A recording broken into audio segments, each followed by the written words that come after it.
Wow, it's 11:03 p.m. and I am streaming live just for the sheer uh, education of it all because I'm using OBS for the first time. It's exciting to me. I'm learning a new tool. Just started learning it yesterday. Haven't had a lot of time. I've been very busy lately, extremely busy, working on so many projects for Type School. If you haven't joined already, I recommend you go on today, Type School, link below, and check it out. I'm even writing music for the.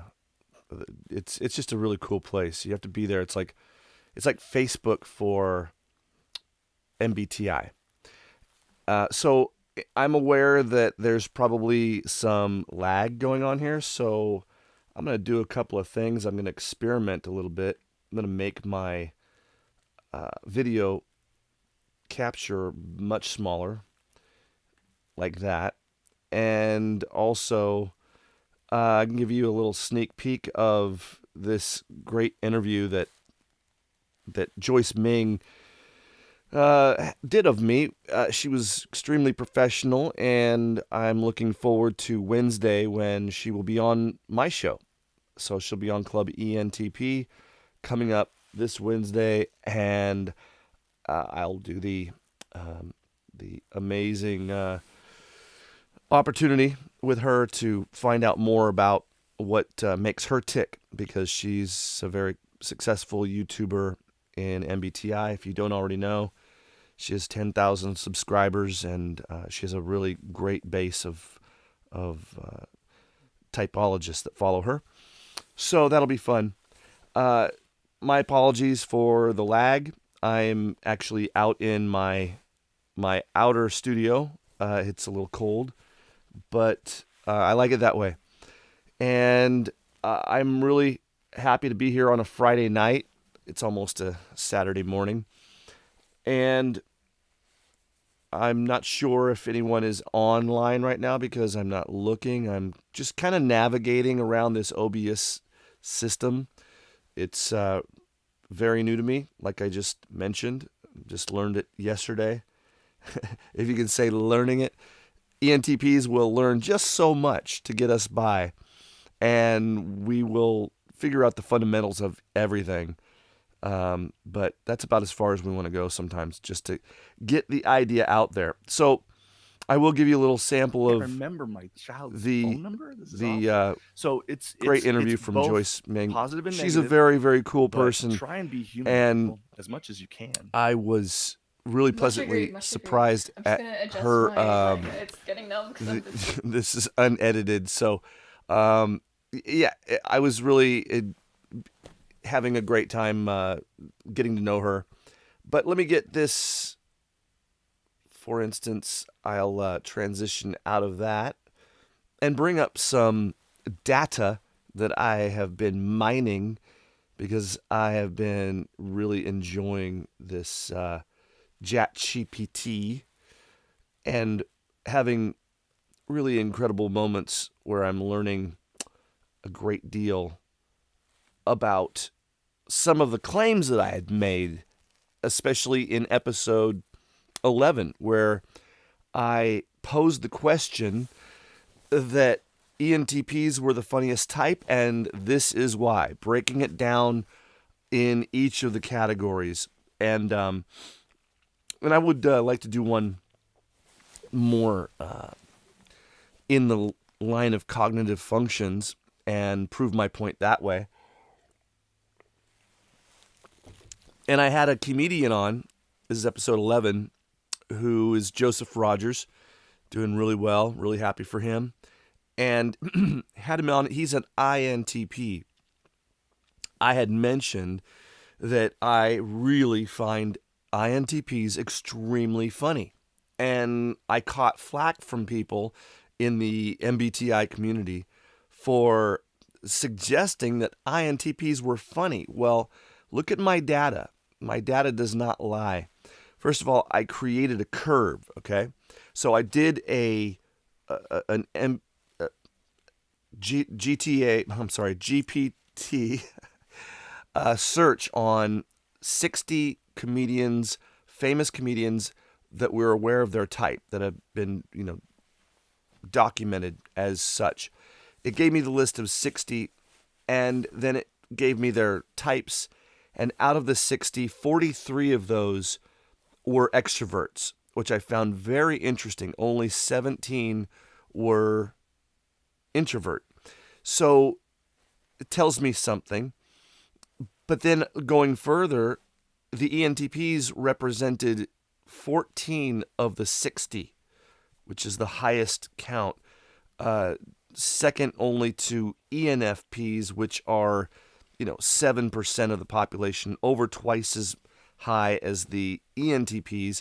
So grading on a curve, they came in below the INTPs, which they are also only 3% of the population.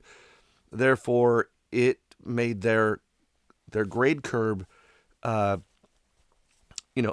put it on a point system, and I think the ENTPs were 46 points out of that. I'm not sure. I can't really see. The numbers are so small.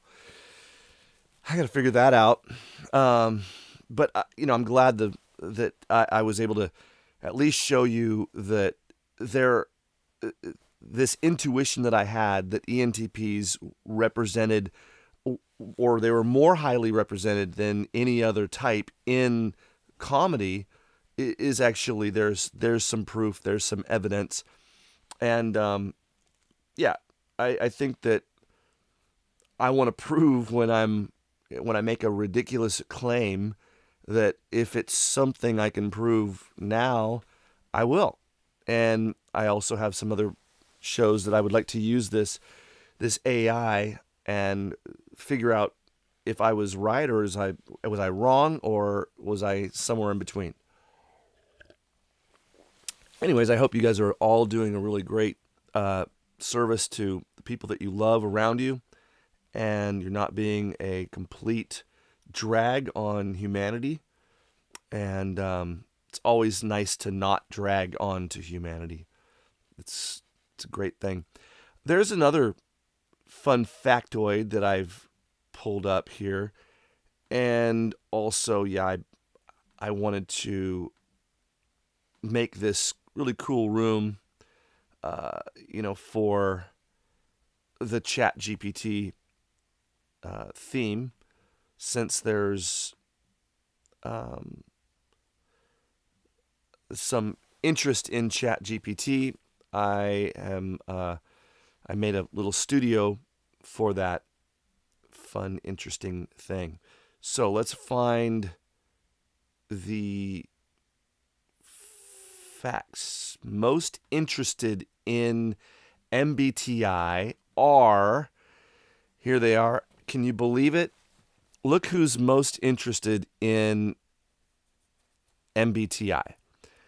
It's the INTPs, the ENTPs, the INTJs, and the INFJs. We're only, look at the represented point that I'm trying to make here, only 9% of the population, the top four, and then look at the bottom four, representing 42% of the population. People just don't care about MBTI. Do you see my dilemma? This is a very niche market, if you will, in YouTube. And when I'm saying the market of the mind, and in order to market the mind, to create that audience, you're really shooting at a very small amount of people. So that's fine. That's fine and dandy, because there are other things that this channel can explore. And there's really no end to what subject matter I can bring to this audience. And also, I wanted to mention Type School. If you're not already signed up, look in the description below. There's a link to Type School. Check it out. It just opened, and some of your favorite YouTubers are in there where you'll be able to speak to them on a one-on-one basis. So that's the whole idea. It's really fantastic. I'm loving it. I'm having a good time learning a lot of new things and meeting a lot of new people. So I recommend you go to Type School and check it out. All right. And my classes are all free of charge. You are always welcome to sit in and audit a course. All right. Let's look at what the next set of ideas I have going on here. This is really more of an experimental time right now. I'm looking at my CPUs. I'm using less CPUs than I did on the first broadcast that I just broadcast and deleted. So that's good. I'm wondering if I can adjust my screen, if it makes a big difference in my CPU usage. It did. That's nice to know. But again, I'm so tiny down here, and I have a lot of things I wanted to share with you. Some of which are, some of the video clips that I had a Yeah, great so time with yeah, Joyce Meng.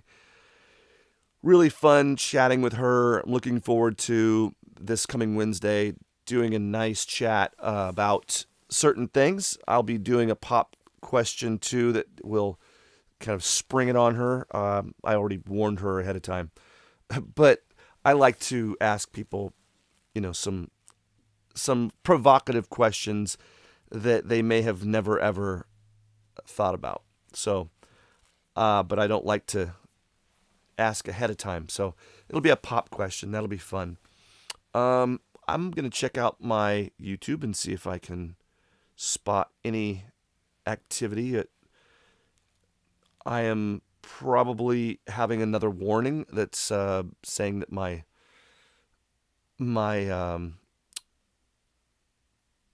bandwidth is low because the situation is I am in the outdoor studio. I'm further away from my internet, so this is problematic. Also using this what do you call it?